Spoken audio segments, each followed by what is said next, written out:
During the storm, our house had several leaks. The roof was not strong enough to sustain that wind.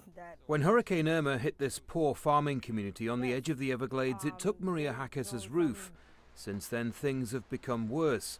Repairs have yet to be made, government help has been slow, and the Hackes family home is full of mould. Like many here, the family couldn't afford insurance.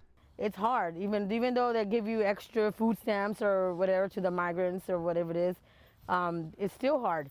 Like I said, there's 12 of us here, and we have to split our food or lower our portions. Residents are almost entirely dependent on agricultural jobs, but the storm took those too. The loss of income and damage to homes is being felt across the community.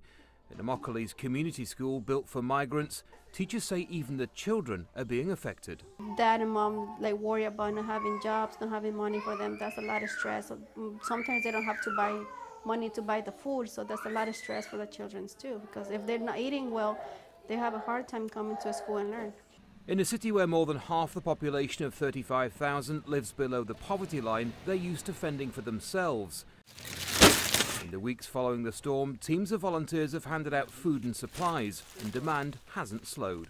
We make phone calls as soon as we get product in, and the different churches and different organizations show up, and everything that comes in here, it's not a warehouse, it's a distribution center.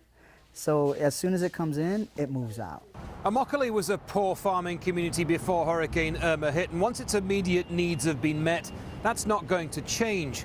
There was some government help here, but what we've seen overwhelmingly is a community through its churches, volunteers and members of society coming together to get this place back on its feet.